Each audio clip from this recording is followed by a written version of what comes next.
लोकानामित्कारी नानाशास्त्र विचारनिका निपनौ सद्धर्म संस्थापकौ लोकानामित्कारिणौ त्रिभुवने अन्यौ शरण्याकरौ राधा कृष्ण पदारविन्द भजनानन्देन मत्तालिकौ वन्दे रूप सनातनौ रघुयुगौ जीव गोपालकौ. I offer my respectful obeisances unto the six Goswamis, namely Sri Rupa Goswami, Sri Sanatan Goswami, Sri Raghunath Bhatta Goswami, Sri Raghunath Das Goswami, Sri Jiv Goswami, and Sri Gopal Bhatta Goswami, who are very expert in scrutinizingly studying all the revealed scriptures with the aim of establishing eternal religious principles for the benefit of all human beings. Thus, they are honored all over the three worlds and they are worth taking shelter of because they are absorbed in the mode of the gopis and are engaged in transcendental loving service of Radha and Krishna. So we started off with these two important definitions of the bhakti. Anya Bilashita Shunyam Dhyana Karmadi Anavritam Anukulyana Krishna Anushilanam Bhakti Ruchata. And the second one, Sarvapadi Vinirmuktam Tatparatvena Nirmalam Rishikena Rishikesha Sevanam Bhakti Rutyate. So these tell us about these eight important aspects of bhakti. It has to be devoid of all other desires. It has to be favorable to Krishna. It has to be cultivated by following the footsteps of the Guru Parampara. It should not be covered by any kind of a karma or a jnana. It should be free from all material designations. We have to take Krishna as the highest object. It is actually a service, sevanam, and it has to be faultless. Then the five important aspects of how to develop the service. Sadhu Sangha, Nama Kirtan, Bhagavata Shravana, Mathura Vashri Murtira Shraddhaya Sevana. That is, serving the deity with great devotion, recitation of Srimad Bhagavatam among devotees, associating with the advanced devotees, chanting the holy name of the Lord, and living in Mathura. The three categories of pure devotional service, sadhana bhakti, bhava bhakti, and prema bhakti. So we have already seen about sadhana and bhava bhakti, wherein it starts with we don't having any self-realized devotion for Krishna, and then slowly we begin to have the self-realization of affection for Krishna, and in prema bhakti, it will deepen to the greatest extent. So eligibility is that we should get a mercy of devotee, we should not be overly attached to anything, and at the same time we should not be detached. How to do it? So 64 items of sadhana bhakti, which are extensions of the Navida bhakti, 20 items of importance, pravritti karma, and 10 items of nivritti karma. 44 additional items, of which 5 most effective items, which we understood a little earlier. So 10 items to be done are taking the shelter of the lotus feet of Guru, receiving initiation and spiritual instructions, serving Guru with love, following the path of the sadhus, questions about the procedures of bhajana, renunciation of all material enjoyment for the sake of Krishna, to live in a sacred place and to hear the greatness of such places, accepting only what is necessary for the sustenance of bhakti, observing the Ekadashi fast, and offering respect to the Ashwatha, Tulsi, Ablaki tree, the cows, the Brahmanas, and the Vaishnavas.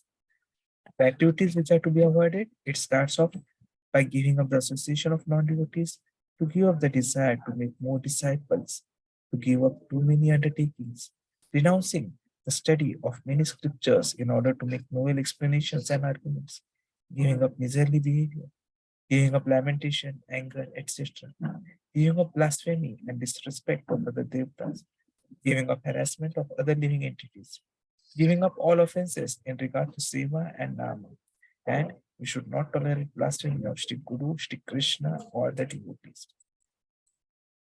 The then last week we started about discussing about the spontaneous devotion. So three practices: remembrance, remembering through internal and external service, and performing activities of sadhana.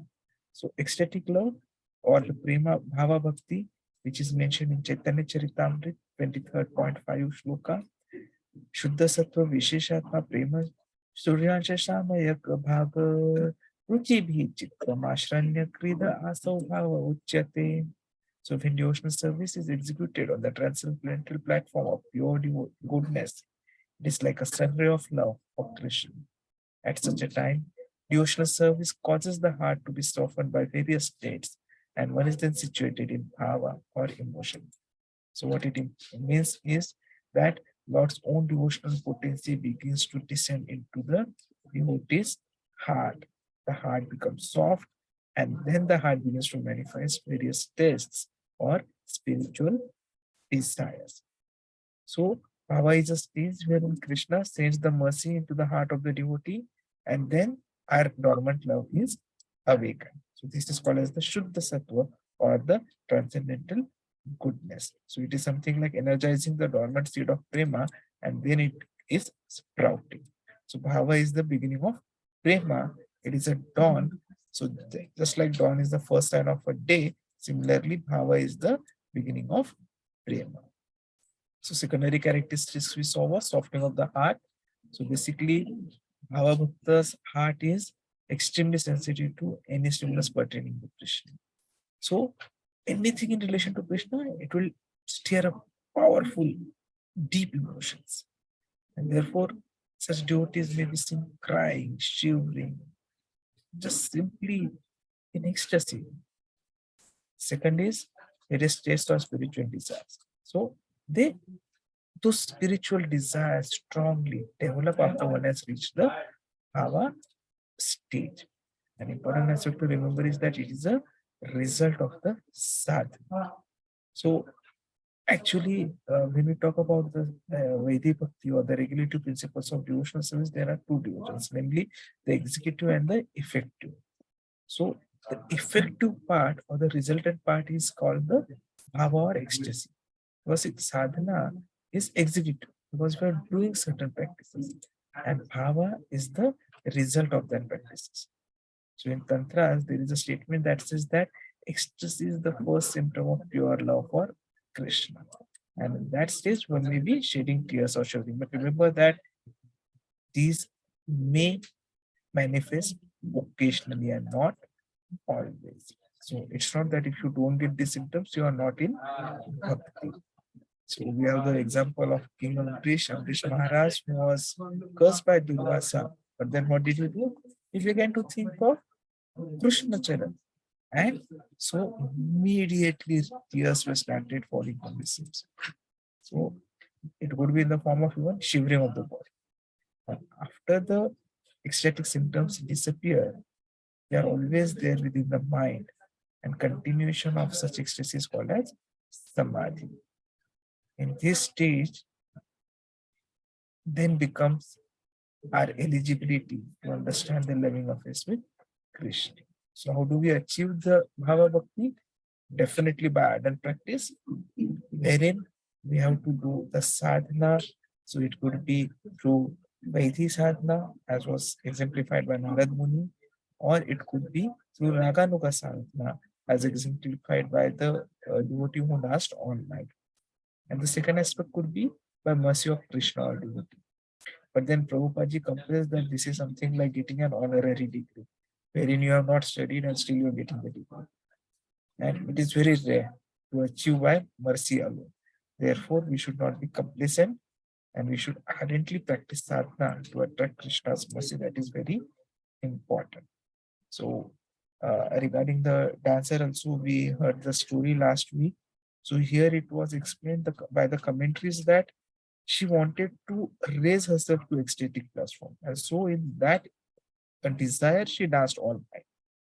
So, but the important aspect was that because she danced all night, it signifies that she did not wanted to waste even a moment, and that is the symptoms of bhava. So the symptoms of bhava was something which we have studied also last week. So how do we receive the mercy? So it could be simply by speaking, simply by glancing, or simply by good wishes. So verbal blessings is wherein Narada was blessed by Krishna, or blessings from darshan. So we have seen about the story of the Jangala province inhabitants who received the mercy through Lord's darshan, which is there in Skanda Puran, or it could be heartfelt unspoken blessings. So Sukdev Goswami, who received the Bhava Bhakti while he was still in the womb, or from a devotee, as can be exemplified by the Prahlad Maharaj or the Brigari as the hunter. So, what are the symptoms? So, symptoms definitely a soft heart. So, in this stage, there could be symptoms like crying, shivering. However, they can be concealed or imitated, and so Rupa Goswami ji has given us the 9 traits that cannot be concealed or imitated. So these are Anyartha Kala, Avyartha Kalatvam, that is utilization of time, constant engagement in devotional service 24 hours a day. Second is Shanti, perseverance. Third is Virakti, complete detachment. Fourth is Mana Shunyata, we are completely having pridelessness. Bandha, hope against hope. Samutkantha, intense eagerness to achieve pure loving service. Namagane Sadaruchi, attraction to chanting Hare Krishna. Asaktis Tadguna Khyane, addiction to glorifying Krishna's qualities.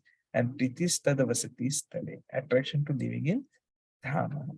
So, this is all that we have covered till last week. And we are going to be continuing today with understanding what are the further character of the one who is already in the bhakti. So in this regard, last week we started some discussion about the neophyte devotees, if you remember. So we have seen that sometimes, uh, generally, the ecstatic symptoms, though, can be achieved only by someone who has got a rati or a transcendental love, and it can never manifest in those who are attached to, say, liberation.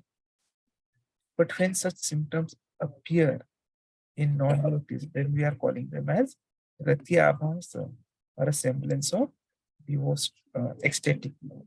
So regarding that, we have seen that release Ratyabhasa, or semblance of ecstatic love, could be of two types. That is apparent ecstatic symptoms, or it could be a shadow. So it could be either a reflection of ecstasy, or it could be a shadow of ecstasy. So we'll continue these discussions further too. So coming first to the reflection of bhava or Prati-bimba.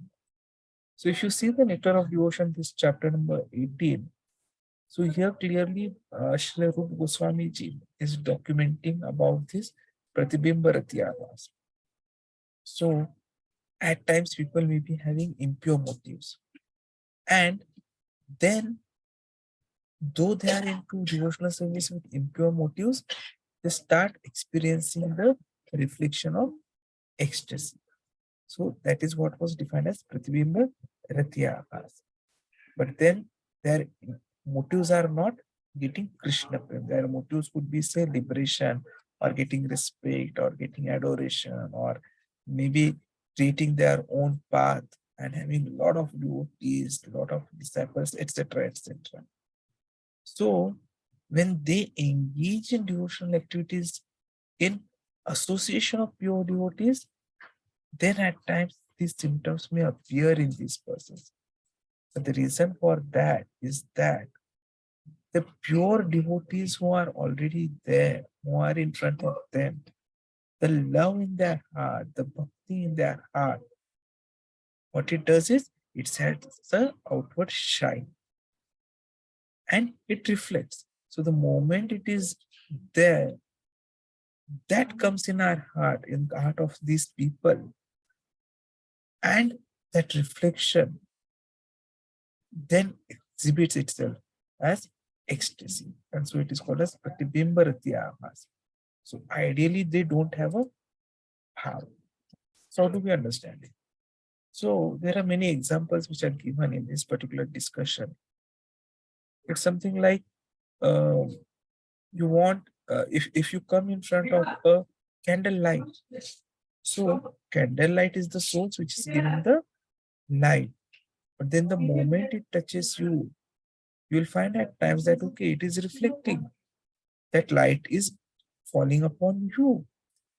And to someone who is far away and who is not seeing the light, they feel that it is you who is giving that light.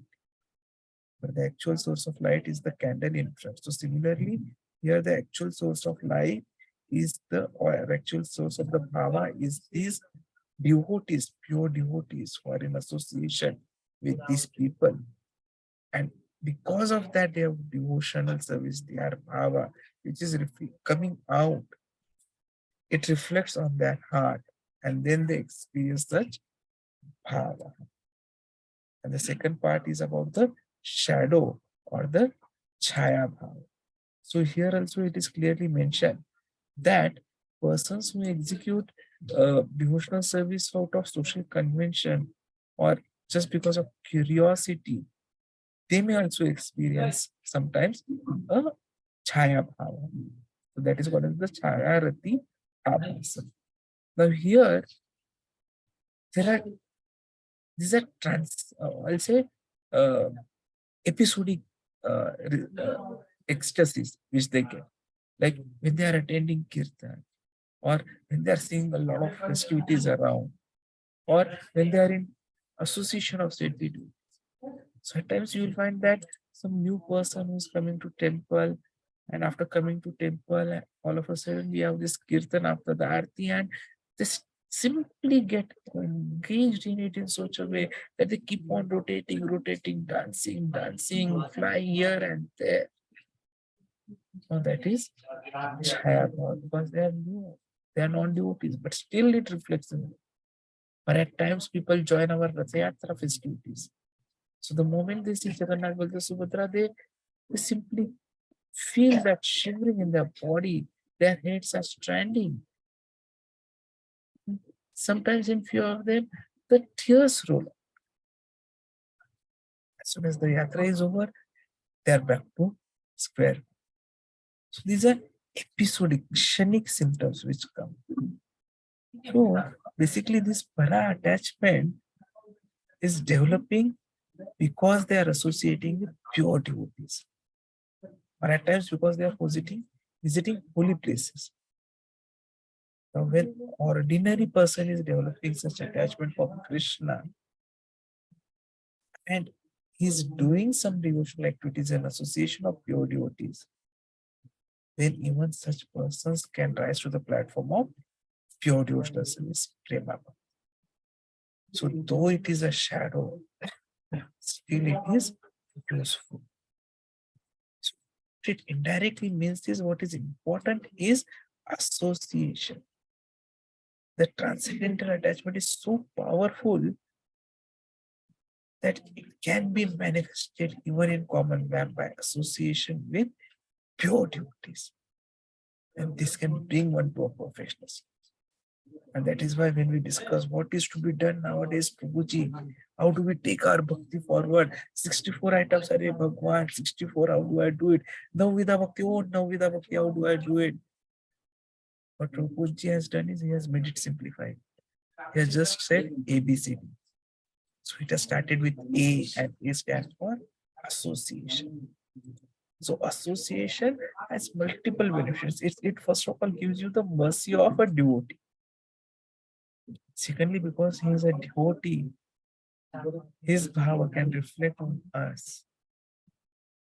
We can also develop similar kind of attachment. And that is why also it becomes all the more.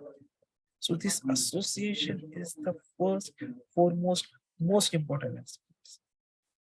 That is why you will find that nowadays, every day early morning, 4:30, 4:45, all devotees are coming together on Zoom, and they're doing all their 16 rounds of chanting together.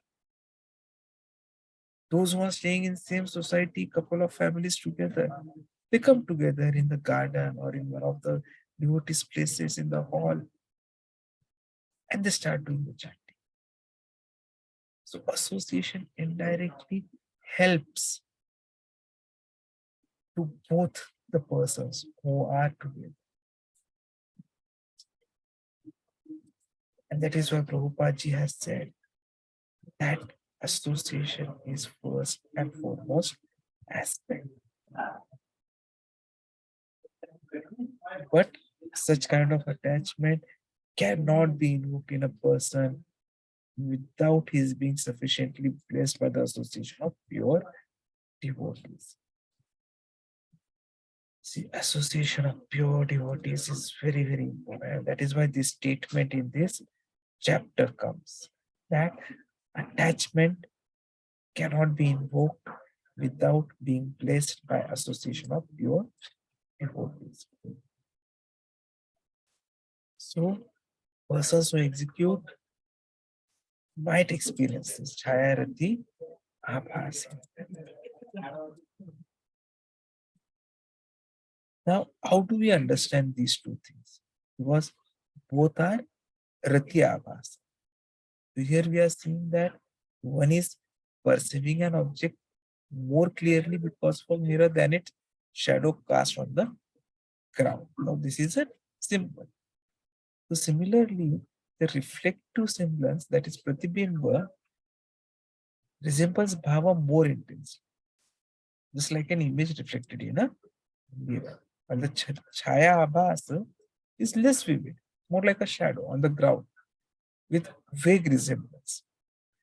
But still, Srila Prabhupada says that this Chaya is para, that is transcendental.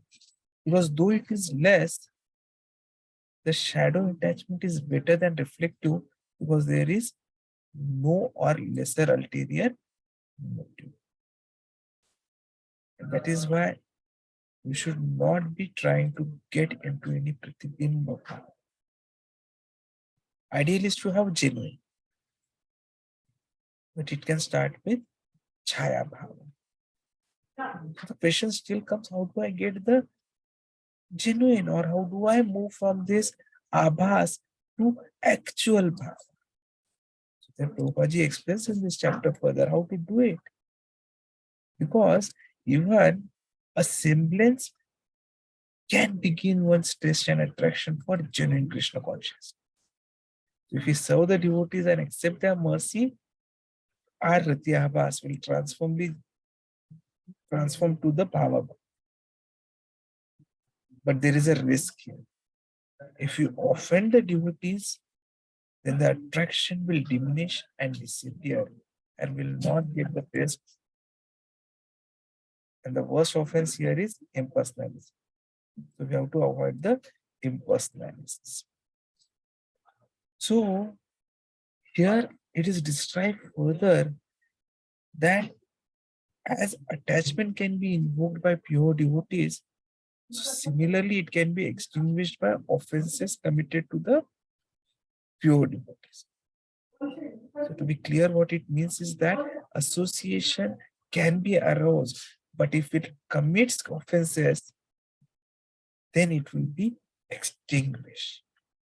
So it is like the waning full, gradually keeps on decreasing, and last moment it becomes dark. So we have to be careful to guard against committing an offense at their lotus feet. Now the abhas, whether chaya or para, it can be nullified depending upon the different degrees of offenses. If it is very serious, then it can even become nil. And if it is not serious, then maybe second class or third class. So we have to be careful. And the worst here would be those who are impersonalists. So we have to avoid impersonalists, avoid offenses, and serve the pure devotees. So this is the threefold mechanism of how to develop and reach to the stage of actual bhava bhakti. But at the same time, we have to understand that sometimes there could be unexpected symptoms which are genuine, and that is where this chapter was concluding. Because though he is not serious, he has just come for the first time. These symptoms develop. They are not because of this lifetime. It is because of the previous lifetimes. So Prabhupada explains that if we see a person who has developed a high standard of devotion without doing the regulative principles, then we have to understand that it is because of his former life. It may have happened that in the former life, for some reason or another, he had temporarily stopped. Most probably because of an offense to the lotus feet of a devotee. And now with a second chance, he has begun to develop further. So the conclusion is that steady progress can be attained only in association of pure devotees. And your progress can be dwarfed, stopped if you commit any kind of offenses. So we have to be very, very, very careful in whatever we do, in all our dealings with any kind of a devotee, and especially we should avoid looking at faults in devotees. It is the biggest offense because it's not necessary that everyone is pure. Because the power comes at a stage when you have had anartha nivritti, which you have seen last. So the last remaining traces of sinful reactions are destroyed as soon as bhava starts coming. But at times, these momentarily manifest, even in an advanced devotee. So we should disregard these things because the devotee will soon become completely perfect because of the force of his devotion. It is just like the moon. So just like the moon is not clean always, there are pock marks, but the beauty of its soothing light makes us disregard them. And we consider the moon to be beautiful. And that is why we say, Chand ka tukda, right? But similarly, there could be small defects in a devotee. We should only recognize the overwhelming glory of his service to Krishna and not focus on his perfection. Someone could be a very good preacher, very good book distributor, some could be very good at taking care of kids. But because of certain small traces left behind, he may at times have fight with the spouse or disregard the in-laws or make mistakes in financial management. We should disregard. We should only look at how good he is as a preacher, how good he is as a book distributor, how good he is at cultivating the kids into Krishna consciousness. Someone may be very good in his seva, but he may like to keep on eating sweets. The moment he receives the sweets, this all should come to the second round, third round, fourth round. We should not look at any such things. We have to look at, oh, he does seva so nicely. Such good marjanam he does of the temple. So we have to avoid looking at the faults of the devotees. That is very, very important.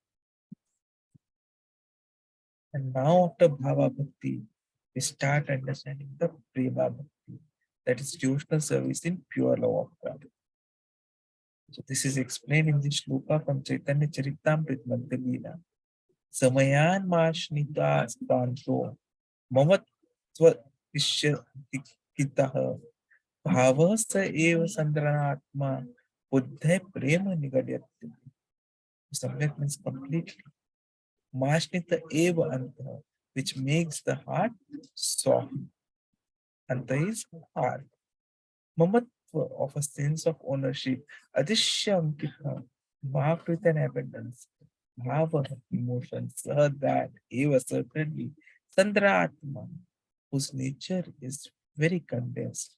Buddha, by learned persons, prema, love of Godhead, nigaditati is described. So what it means is that when that bhava softens the heart completely, becomes endowed with a great feeling of possessiveness in relation to Lord, and becomes very much condensed and intensified, it is called prema, love of Godhead by learned scholars. Now, what this definition does is it's giving us details about the two characteristics of prema bhakti. So we have the primary traits and we have the secondary traits which are coming from this definition. Primary traits is bhavasa eva sandratma, that it is the intensified, fully mature state of bhakti. So prema bhakti comes only after bhava bhakti, and the secondary traits, Samayan Marshnito Shwantam, it completely softens the heart. And the second part, Mamatva Atishankitaha, it is by marked by highly possessiveness. So these are the three important traits of bhava. So in the stage of prema, when we are talking about I or mine, or when we are thinking about who am I and what belongs to me, all our discussions are completely, entirely centered on Krishna. Like I am Krishna's servant, friend, or etc. Or Krishna is my master, or maybe friend, etc., depending upon the relationship which you have established with him. And this possessiveness, mamatvaha, is for the pleasure of Krishna. I please Krishna as his servant, friend, parent, whatever the mood may be. And Krishna is mine to please. Just think. Krishna is mine. Mero lalla. So when you go to Vrindavan, when you go to Barsana, you'll find the Brajvas is talking about Krishna as if he belongs to them. Mine. That is why they are in Prema Bhakti. They have developed that Mamatva Bhava. So Srila Prabhupada explains this very clearly, that this Mamatva, this love, this actually can only be for Krishna. It cannot be for anyone else. Prabhupada says that in material world, this love is not applicable at all. What is happening in the name of love is actually nothing but lust. मैंने प्यार किया. No, it is only lust. Because love can be only towards Krishna. People may ask, हम आपके हैं कौन? But then that asking should be, मैं कृष्णा का कौन? Krishna मेरे कौन? Who am I to Krishna? Who is Krishna to me? That is actual love, and not what we find in material world. So how do we achieve this? Prabhuji mentions there are two ways or two avenues to achieve the prema. So either it could be by evolution of bhava, which is very easy, or it could be by Krishna's mercy or devotee's mercy. So first is by evolution of bhava. So it is by Vaidhisarva. So which we saw even previously, the Srimad Bhagavatam 11th canto, second chapter, 40th verse. Or it could be through Raganuga Bhakti. So we have the story of the Chandrakanti, which has proven this. So it could be by evolution, either Vaidhi sadhana or the Raganuga Bhakti. And then that results in the prema. The second part could be because of Lord's extraordinary mercy. So in Bhakti Rasamrit Sindhu, Srila Rupa Goswami ji gives the examples of the gopis of Vrindavan as those devotees who have received prema bhakti, not by any sadhana, but because of Lord's mercy. But then this mercy is rare, but at the same time it is also not rare. What is this contradiction? Well, this contradiction is something which we need to understand. It is rare for someone to achieve prema by Lord's mercy alone. But without Lord's mercy, it is not possible to achieve prema. See, if you are only depending on Lord's mercy, then it is very rare. But if you are not solely dependent on Lord's mercy, and you are doing your other regulative practices also, then Lord's mercy will be there, because without His mercy, you cannot achieve prema. So if our sadhana is not attracting Lord's mercy, it will not even best to bhava, not to talk of prema. So Lord's mercy is essential for all. Even for those who are said to attain prema by their own efforts. Lord's mercy is important. So what are the two types of Prema. So here it is explained Mahatmya Dhyana, that is prema fixed with knowledge of Lord's majesty. So this is basically a bhava which has matured from the Vaidhi sadhana, because Vaidhi sadhana becomes the Mahatmya Dhyana. So here we are appreciating, we are reached to a stage where we are appreciating Krishna as Godhood and as majesty. So this whole knowledge is fixed. And that is why it is Mahatmya Dhyana Prema. And the second is Kevala Prema. Pure love, unmixed. So here the bhava has matured from Raganuga sadhana. And in this type, one's love reposes Sri Krishna only. It is not deviated by any topic other than Krishna, not even Krishna's opulence and power. So it is very, very pure, unalloyed, unmixed. Difficult, but it comes, especially for those who are into Raganuga. So see, it depends where we have reached and how we move further, that we get the various kinds of bhakti and we reach. So how do we evolve? That is the last topic which was there in this particular chapter. So there are 9 stages. How we reach this? First is Shraddha. So first comes faith. So we get some respect for and attraction to Krishna consciousness. Second is Sadhu Sangha. Because of the faith, we associate with devotees, and then hearing from them, our Shraddha increases. Bhajana Kriya is the third stage. We, under their instructions, start experiencing. We get involved into different kinds of bhajanas. Then anartha nivritti, all our anarthas are destroyed. Then we have full faith, full confidence, full nishtha. We have surrendered completely. Our ruchi increases, the melo increases, and then we are becoming too much asakta. And then the bhava comes, and then comes the prema. So this is how it develops over a period of time. And that is what is mentioned clearly. And the last paragraph was talking about the mysterious nature of prema, because a person with some prema may sometimes be happy and sometimes unhappy. But internally, he's relishing the topmost place.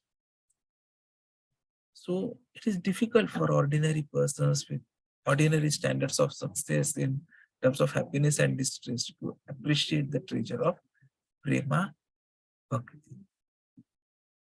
So here, Srila Rupa Goswami ji mentioned about this, that, my dear Supreme Goddess, you may know from me that anyone who has developed the ecstasy of love for Supreme Personality of Godhead and who is always merged in transcendental bliss on account of this love cannot even perceive the material distress or happiness coming from the body or mind.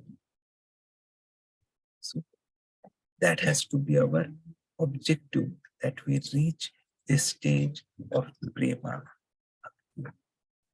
Hare Krishna, the Lord Pranam. Thank you everyone for attending.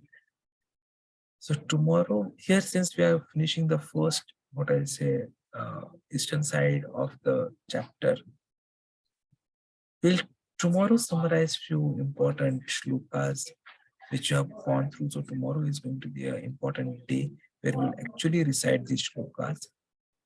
So please join tomorrow on time and we'll try to finish